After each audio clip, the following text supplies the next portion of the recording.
اگلی نظم کا عنوان ہے کچھوا اور خرگوش۔ یہ وہی خرگوش تھا ہارا ہوا جس نے کہا تم انسان ہو، تم اپنی مرضی کے مطابق قانون بدل سکتے ہو، تم کچھوے کے گوشت سے مٹا سکتے ہو اپنی بھوک یا پھر اس کے گلے میں ایک تمغہ ڈال سکتے ہو، مگر نیم شب اچانک تمہیں دکھائی دے گا کہ ٹیکسیوں کے تمام میٹر کپڑوں سے ڈھک دیے گئے ہیں اور تم اپنی تمام تر کوششوں کے باوجود ایک کچھوے سے زیادہ تیز چل نہیں سکتے، اور چھوارے کی طرح سوکھا ایک بھکاری تمہارے سامنے ہاتھ پھیلا کر کہتا ہے ہمارا عظیم المرتبت کچھوا بس اسی راستے سے گزرا ہے۔ سنگ مرمر کی میز پر شوربے سے مہکتے ماحول میں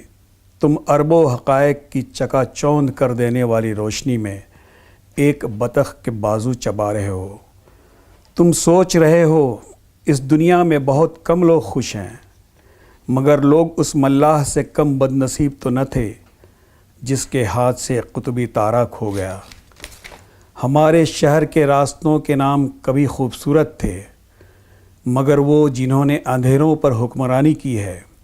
انہوں نے کچھوے کا ایک بت بنا کر شاہ راہ خرگوش پر نصب کر دیا ہے، اور شور کرتی گھنٹیوں، ٹپکتے پروں، گردش کرتے پہیوں اور لیٹر بکس میں ڈلتے خطوں کی روزمرہ کی یکسانیت کے بعد وہ جو ایک لمبی یادداشت کی سزا کاٹ کر آیا ہے، اس نے بھی کہا ہے ٹریفک کی روشنیاں کچھ بھی کہہ لیں، مگر خرگوش اور کچھوے کی دوڑ میں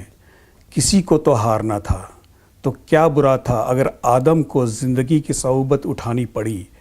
یوں بھی ہر واقعے کو انجام تک تو پہنچنا ہی ہوتا ہے۔